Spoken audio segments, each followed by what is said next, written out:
Buenos días, mi nombre es Dayana Roa y soy estudiante de Medicina Veterinaria. En el día de hoy, junto a mi compañera Angie Cruz, les vamos a hablar sobre una de las intoxicaciones más importantes en la producción y manejo de nuestras aves de corral, la intoxicación por micotoxinas. Hola, mi nombre es Angie Cruz y soy estudiante de Medicina Veterinaria. Para que te lleves una idea en general de este tipo de intoxicación, esta es producida por metabolitos tóxicos de origen fúngico, que se encuentran presentes en el alimento de las aves de producción. Lo que ocasionan este tipo de toxinas es que alteran la calidad nutricional del producto y además la alteración de algunas características organolépticas como por ejemplo la textura, olor y sabor del alimento. En las aves de producción genera una pérdida de peso, además de generar una pérdida económica para la producción. Este tipo de toxinas las conocemos como micotoxinas. De este amplio grupo de micotoxinas nos enfocaremos en explicar las 5 más importantes, las cuales son aflatoxinas, ocratoxinas, cearolenonas, tricotecenos y fumonicinas. Nos detendremos en cada una de ellas para describir algunas de sus características y sus acciones en el organismo de nuestras aves. También comentaremos algunos tratamientos más usados, los métodos de prevención y control frente a estos. Adicionalmente comentaremos algunos de los efectos que se pueden generar en el ser humano. Empecemos por el grupo de las aflatoxinas.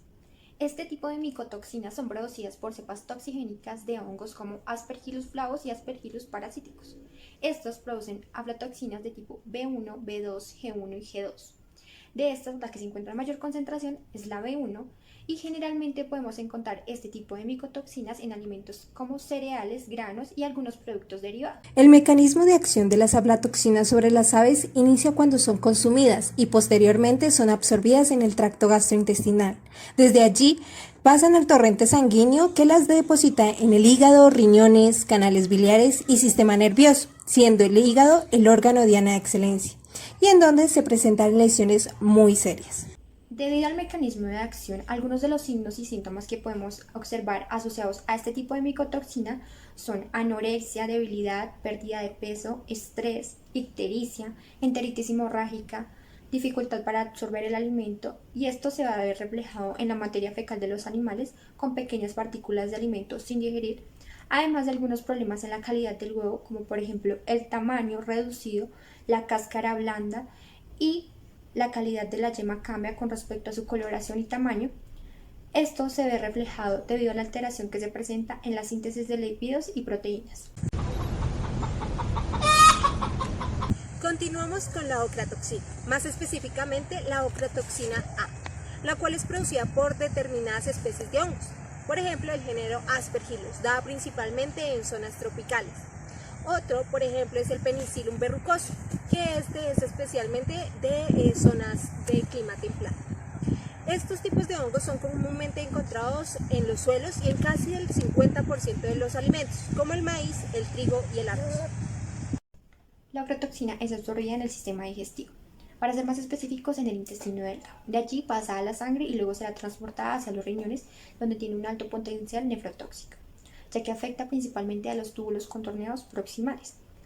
Además, puede llegar a tener efectos sobre órganos como hígado, músculo y tejido adiposo, donde se puede llegar a concentrar en una menor cantidad y además producir signos como hepatomegalia y distensión de la vesícula biliar. En las aves puede producir signos y síntomas como anemia, pérdida de peso, hepatitis y nefritis. Otra cosa a tener en consideración es que esta ocratoxina puede ser más letal que la aflatoxina, es decir, necesita estar en menores concentraciones en el alimento para generar la muerte de nuestras aves.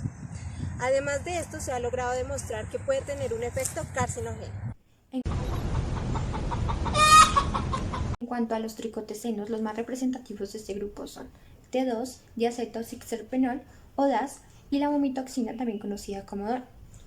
Este grupo es el más representativo de las micotoxinas. Son producidas por un hongo del género Fusarium, que además es conocido como el patógeno de los cereales y como un habitante natural del suelo. Los efectos tóxicos sobre el organismo que pueden ejercer la toxina T2 se refieren más al tema de la inhibición de síntesis de proteínas y su acción en el ADN en células linfoides.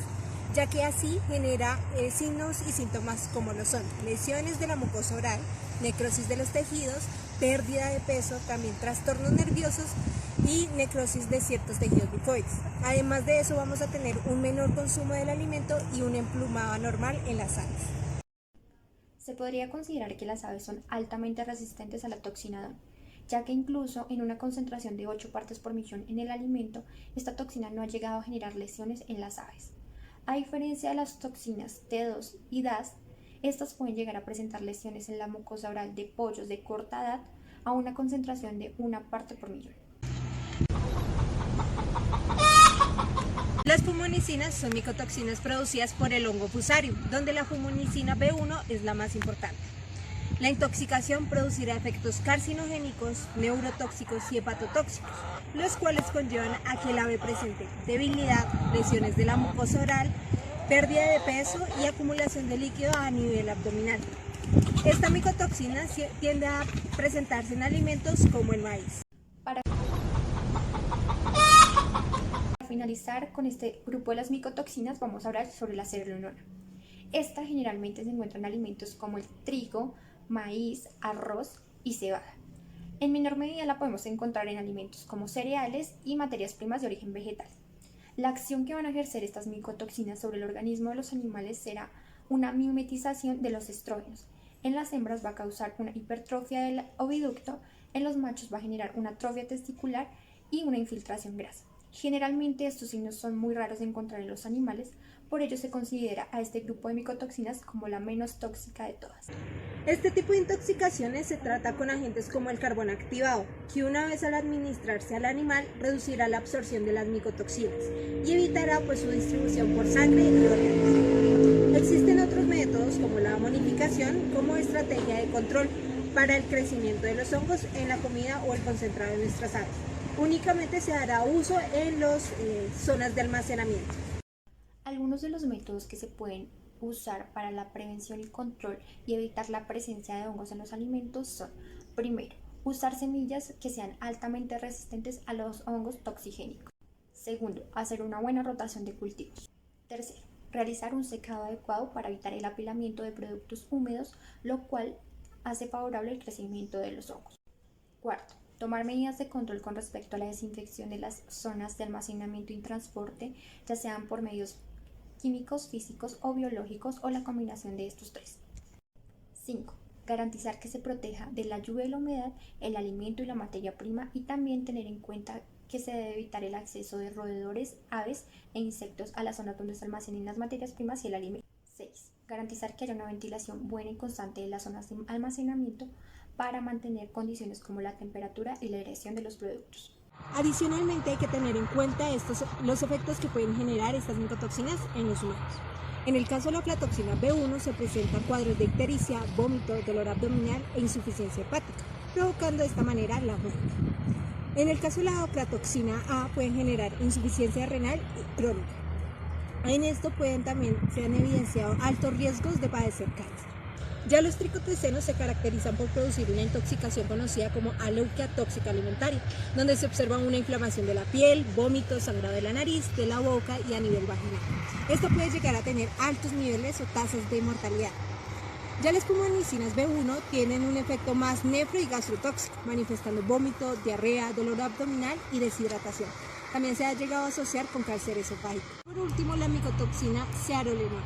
Esta puede presentar una pubertad precoz en niñas, y en niños se ve que hay un aumento de sus órganos reproductores, lo cual no es muy frecuente de encontrar.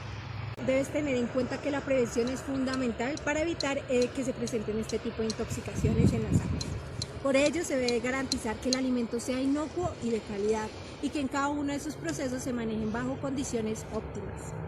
Esperamos que la información que te brindamos a lo largo de este video sea útil para ti, que la puedas aplicar al cuidado de las aves del corral, de tu casa, tu trabajo, o incluso puedas brindar esta información a aquellas personas que desconocen de este tema.